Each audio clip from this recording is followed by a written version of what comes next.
بہت خوب نعرہ حیدری کیا اسے بھی کبھی تلاش کیا ہے؟ بڑی اچھی میرے محترم سامعین گرامی قدر، جو حقیر سا پرندہ ہے، جو حقیر تھا میرے محترم سامعین گرامی قدر، جس کی کوئی قیمت نہیں ہے، اور وہ امام جو کائنات عالم عالم کا مالک ہے، ماشاءاللہ پالنے والا ہے، جزال نخلیہ، میرے محترم سامعین گرامی قدر رسول خدا کا ایک صحابی ہے۔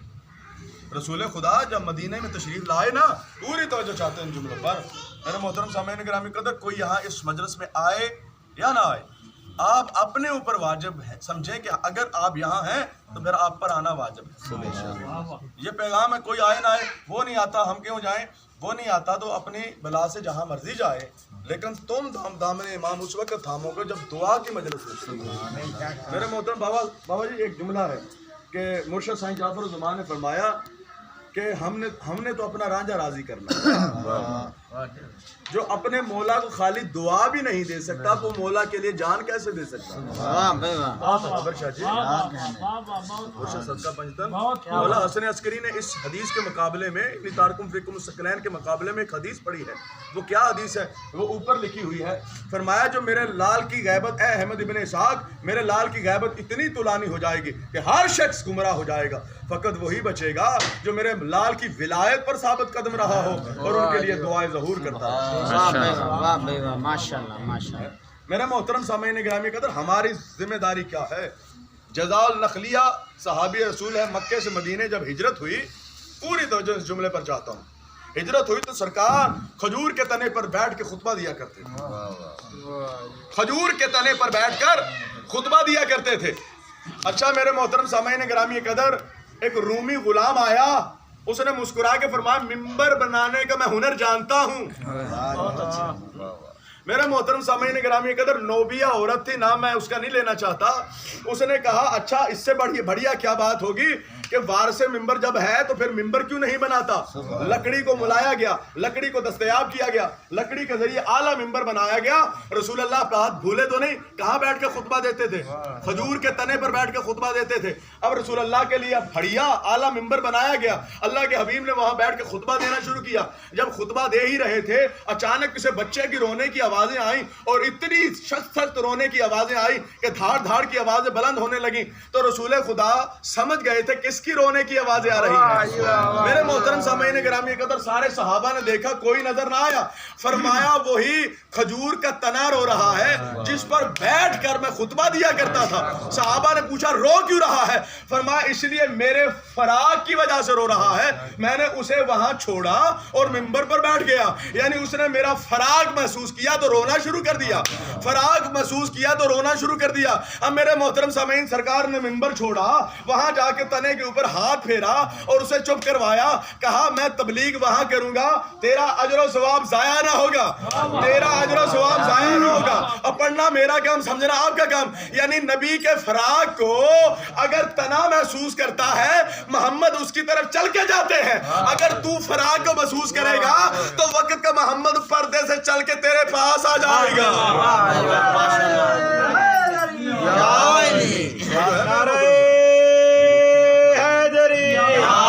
نعرہ تکبیر، نعرہ رسالت، نعرہ حیدری۔ آخری جملہ ہے اور پوری توجہ چاہتا ہوں تاکہ بیان مکمل ہو جائے، کلام مکمل ہو جائے اور یہاں آنے کا مقصد مکمل ہو جائے۔ تو میرے محترم سامعین گرامی قدر، اب آگے آئیے، آگے کیا ہے؟ نبی خدا کا ایک غلام ہے جس کا نام ہے جناب سبحان۔ بہت اچھے، کیا ہے؟ جناب سبحان ہر وقت وہاں دور بیٹھ کے نبی کی محفل میں روتا رہتا ہے، نبی کو دیکھتا رہتا ہے اور وہاں بیٹھ کے روتا رہتا ہے۔ غلام ہو تو ایسے، دل و جان قربان ہو تو ایسے غلاموں پر ہو۔ نام اس کا ہے کیا؟ سبحان۔ جناب سبحان کو نبیوں کے سلطان نے بلا کے فرمایا تو روتا کیوں ہے؟ اس نے عجیب جواب دیا، جو سن رہا اور مجلس میں بیٹھا ہے، جس کے دل میں ولایت آل محمد ہے، وہ محسوس بھی کرے گا اور بولے گا بھی، تو روتا کیوں ہے؟ کہا یا رسول اللہ مجھے آپ کی وجہ سے رونا آتا ہے۔ کہا کیوں رونا آتا ہے؟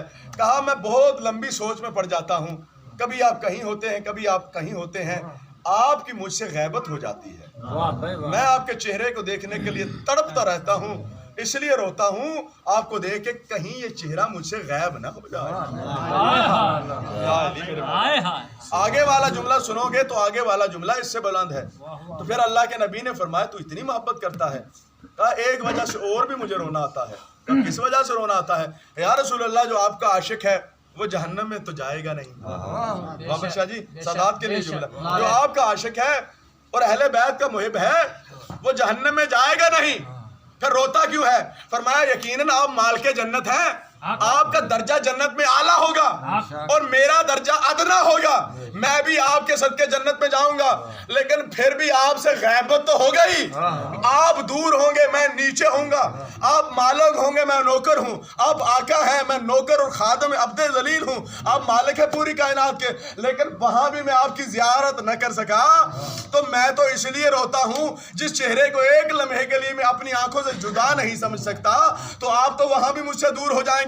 مسکرا کے سچے نبی نے اسے اٹھایا, سینے سے لگا کے فرمایا یاد رکھ جو تیری طرح اور تو جس طرح محبت کرتا ہے تیری طرح کوئی ہم سے محبت کرے گا وہ قیامت کے دن ادنا درجے پر نہ ہوگا, ہمارے ساتھ ہمارے درجے میں ہی ہوگا.